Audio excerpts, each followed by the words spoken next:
Citizen scholars and friendly knights everywhere, TACNERD is here on the scene, not on the bench today, at the picnic table. Quick news for you. I put out a video last week talking about Samson Manufacturing doing a brand new spiffy stock for the Mini-14, and this is going to be more of a tactical version. They released some details about that today. It is on their website. You can go out there and find that. I cannot link it here, but you can go out and find that there yourself. Basically what we're going to be looking at, and I'm going to bring up some pictures here, is this is a complete folding stock tactical replacement for the Mini-14, what we have here. Now this is their ATM stock, their A-team stock. And I bought this one as is. So this came from Ruger with this stock. I don't know if Samson is going to be doing that or if they're just going to sell these separately. But I did want to give you some details. They're calling this the SAS-14 stock. And as you can see, it is integrated SAS-K folding stock with adjustable length of pull and a cheek riser.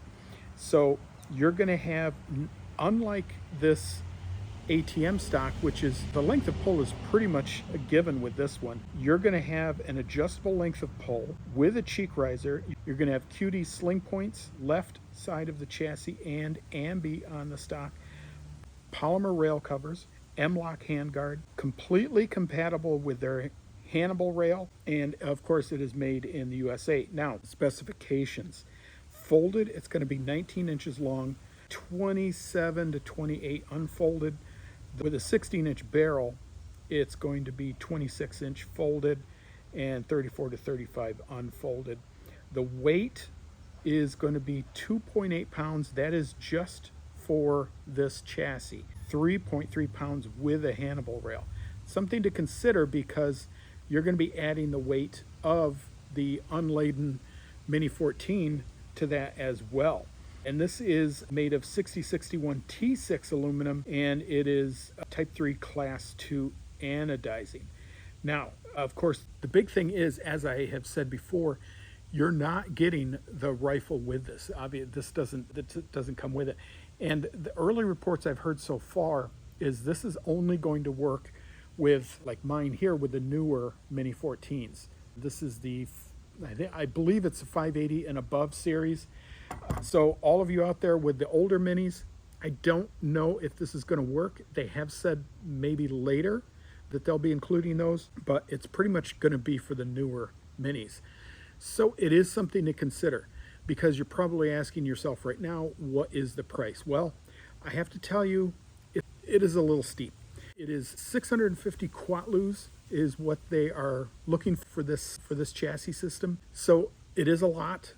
I will say, though, they're putting a lot into this. It is completely aluminum, and that does not include the Hannibal Rail. You can get the Hannibal Rail included for, I believe it's another 100. They have about 4 to 5 different versions of the Hannibal Rail that you can put on it. This is the one I am using, and I will tell you, these are pretty much rock solid. If you have a Mini-14 of any age or size or weight or whatever, I would get one of these. This pretty much alone just transforms it into a more modern type rifle that you can use.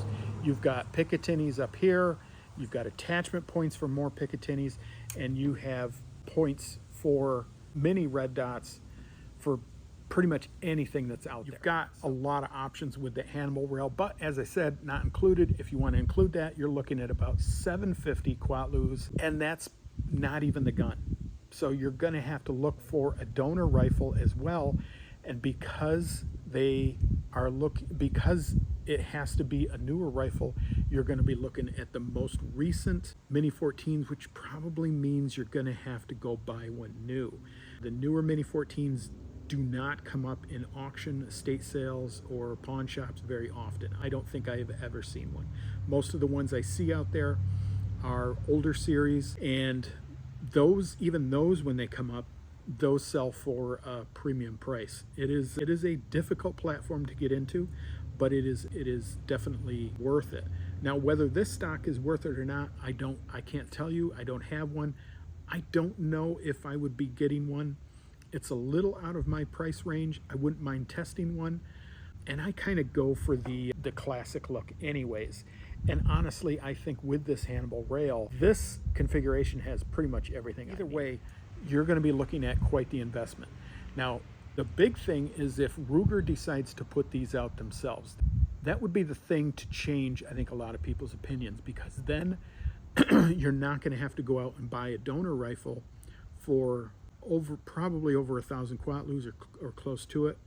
I think the cheapest I've seen, Mini-14 or Mini-30 new, is probably 800 to 900, and then you're looking at another 750, really, because you really have to have the Hannibal Rail. It's kind of a must.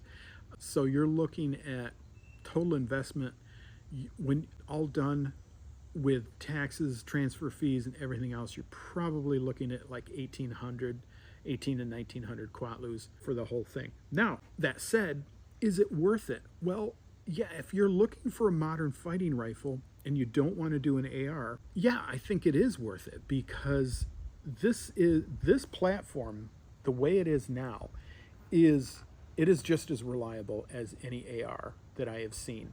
The modern Mini-14, it does not have the issues that the old ones have.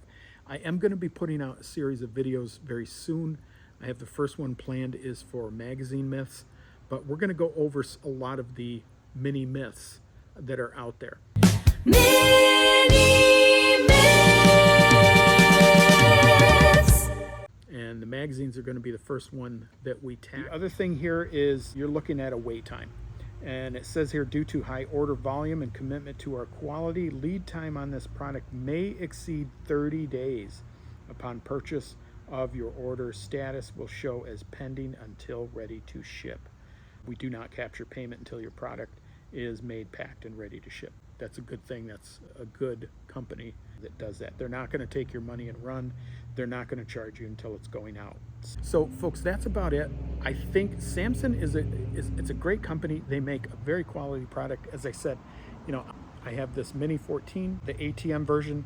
I have this BTM stock for my Ruger 1022, and I have this SXT rail for this AR that I have built.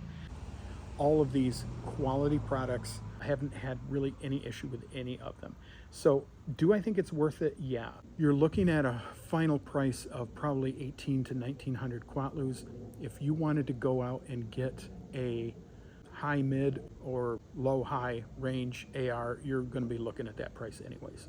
You're going to be looking at 2K for that range of AR-15 for that quality. So yeah, is it a bit more? Yes. You're going to have to make the choice to see if you think that it is worth that. But basically, folks, that is about it. I want you to stay tuned. We're going to have, like I said, we've got a lot more videos on the Mini-14 coming out. Clay Cool says this is 2026 is the year of the Mini. Of course, this year is half over. I think it's going to be longer for this year, and I think it's been the year of the Mini for longer than that. It certainly has been for me. I've had mine for a few years now. I will say this, I love Samson as a company, but I think if the Mini wanted to reach really the mainstream, and I think if Ruger really wanted to capture that mainstream audience, I think, as I said before in my other video, I think they really should reach out to Magpul. I do. Sorry. I think Magpul could make a stock for the Mini that would be banging. It would be incredible, it would be lightweight, and it would be relatively cheap. If you're looking at the prices for their other stocks, their other Ruger stocks, you're probably looking at maybe 100, maybe 150 quatlus, if that.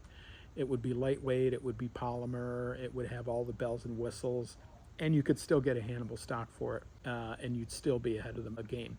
So, and I think Ruger, with their current collaborations with Magpul, I think that would be a pretty easy thing to do. I don't know. We'll have to see. Folks, stay tuned. As I said, we've got a lot more mini videos coming at you. A lot of mini myths to bust. So I want you to go down there, like, share, subscribe, and let us know down below. There will be a pinned comment asking you what you think if with this new stock, the Mini-14 can be a competitor to the AR-15. Let me know what you think below. Again, like, share, and subscribe. And don't forget to come back to TACNERD. Folks, I am out of here.